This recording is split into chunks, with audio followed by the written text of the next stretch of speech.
सोचिए, अगर कोई आपसे कहे कि वो भगवान बन चुका है और साबित करने के लिए वोल्केनो में कूद जाए, तो आप क्या कहेंगे?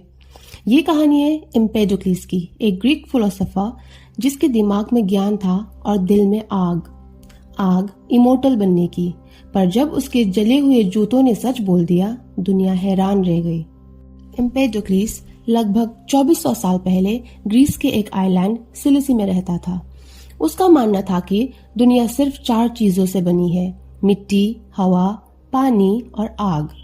उसने पहली बार दुनिया को एलिमेंट्स का ज्ञान दिया, मॉडर्न साइंस का बेस। लेकिन एम्पेडोक्लिस सिर्फ फिलोसोफर नहीं था, वो डॉक्टर, पोएट, स्पीकर और शायद कुछ और भी था।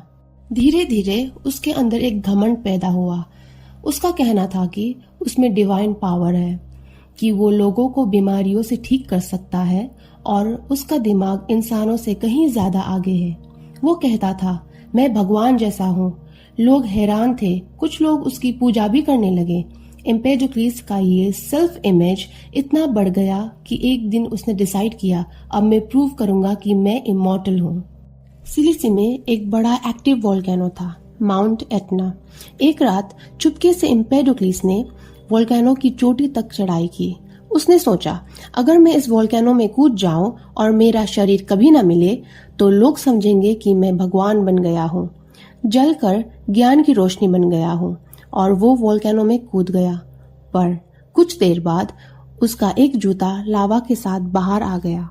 फिर दुनिया समझ गई, ये आदमी भगवान नहीं था, सिर्फ एक आदमी था जो अपनी ईगो में जल गया। एम्पेडोक्लिस ने सोचा था कि लोग उसे पूजने वाले हैं, पर लोग हंसने लगे और उसकी कहानी बन गई एक वार्निंग। ज्ञान बुरा नहीं, पर घमंड ज्ञान को जला देता है।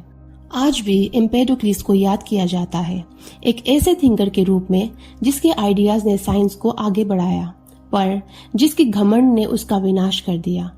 उसने कहा था, दुनिया लव और स्ट्राइफ यानी प्रेम और संघर्ष के साइकिल में चलती है। शायद वो खुद उस संघर्ष का हिस्सा बन गया। एक इंसान जो इतना समझदार था, वो अपने ही दिमाग का शिकार बन गया। शायद एम्पेडोक्लिस ने हमें एक इम्पॉर्टेंट लेसन दिया है, ज्ञान से बड़ा कुछ नहीं, लेकिन घमंड से बड़ा विनाशक भी कुछ नहीं।